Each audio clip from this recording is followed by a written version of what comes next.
एक गरीब आदमी था। एक दिन वह राजा के पास गया और बोला, महाराज, मैं आपसे कर्ज मांगने आया हूँ। कृपया कर आप मुझे 5,000 रुपये दे दें। मैं 5 वर्ष के अंदर आपके रुपए वापस कर दूंगा। राजा ने उसकी बात पर विश्वास कर उसे 5,000 रुपये दे दिए।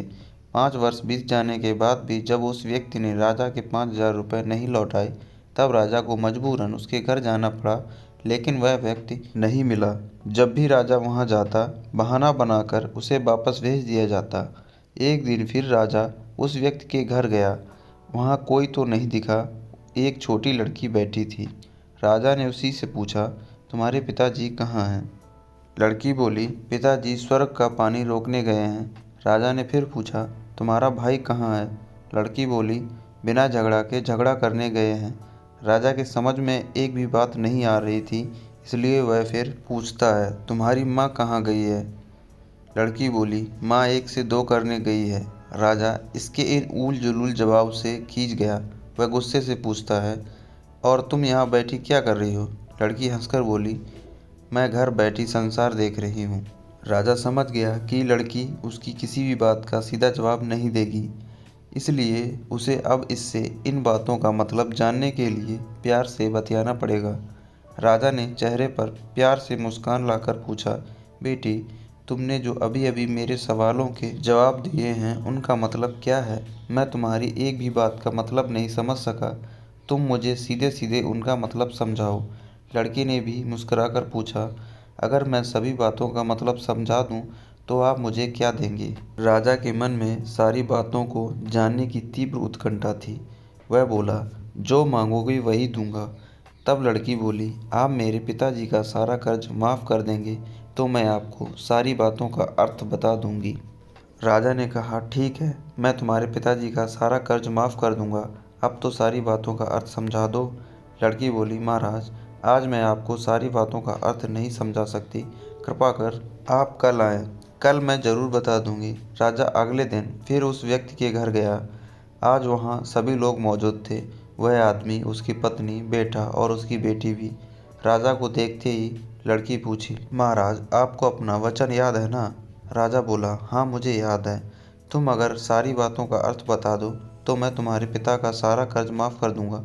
लड़की बोली, सबसे पहले मैंने ये कहा था कि पिताजी स्वर्ग का पानी रोकने गए हैं। इसका मतलब था कि वर्षा हो रही थी और हमारे घर के छत से पानी टपक रहा था। पिताजी ये पानी रोकने के लिए छत को बना रहे थे, यानी वर्षा का पानी आसमान से ही गिरता है, और हम लोग तो यही मानते हैं कि आसमान में ही स्वर्ग है। बस पहली बात का अर्थ यही है। दूसरी बात मैंने कही थी कि भैया बिना झगड़ा के झगड़ा करने गए हैं। इसका मतलब था कि वो रेंगनी के कांटे को काटने गए थे। अगर कोई भी रेंगनी के कांटे को काटेगा तो उसके शरीर में जहाँ तहाँ कांटा गड़ ही जाएगा, यानी झगड़ा नहीं करने पर भी झगड़ा होगा और शरीर पर खरोंचें आएंगी। राजा उसकी बातों से सहमत हो गया। वह मन ही मन उसकी चतुराई की प्रशंसा करने लगा। उसने उत्सुकता के साथ पूछा, और तीसरी चौथी बात का मतलब बेटी? लड़की बोली, महाराज, तीसरी बात मैंने यही कही थी कि माँ 1 से 2 करने गई है। इसका मतलब था कि माँ अरहर दाल को पीसने, यानी उसे 1 का 2 करने गई है। अगर साबुत दाल को पीसा जाए तो एक दाना का 2 भाग हो जाता है, यानी यही था 1 का 2 करना। रही चौथी बात की, तो उस समय मैं भात बना रही थी और उसमें एक चावल निकाल कर देख रही थी कि भात पूरी तरह पका है या नहीं, अर्थात चावल के संसार को मैं घर बैठी देख रही थी। यह कहकर लड़की चुप हो गई। राजा सारी बातों का अर्थ जान चुका था। उसे लड़की की बुद्धिमानी भरी बातों ने आश्चर्य में डाल दिया था। फिर राजा ने कहा, बेटी, तुम तो बहुत चतुर हो, पर एक बात समझ में नहीं आई कि यह सारी बातें तुम तो मुझे कल ही बता सकती थी, फिर तुमने मुझे आज क्यों बुलाया? लड़की हंसकर बोली, मैं तो बता ही चुकी हूँ कि कल जब आप आए थे तो मैं भात बना रही थी। अगर मैं आपको अपनी बातों का मतलब समझाने लगती तो भात गीला हो जाता या जल जाता, तो माँ मुझे ज़रूर पीटती, और फिर घर में कल कोई भी नहीं था। अगर मैं इनको बताती कि आपने कर्ज माफ़ कर दिया है तो ये मेरी बात का विश्वास नहीं करते। आज स्वयं आपके मुंह से सुनकर कि आपने कर्ज माफ़ कर दिया है, जहाँ इन्हें इसका विश्वास हो जाएगा वहीं खुशी भी होगी। राजा लड़की की बात सुनकर बहुत ही प्रसन्न हुआ। उसने अपने गले से मोतियों की माला निकाल उसे देते हुए कहा, बेटी, यह लो अपनी चतुराई का पुरस्कार।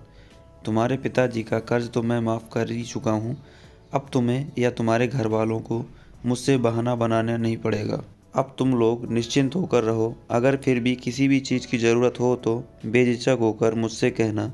इतना कहकर राजा लड़की को आशीर्वाद देकर चला गया। लड़की के परिवार वालों ने उसे खुशी से गले से लगा लिया।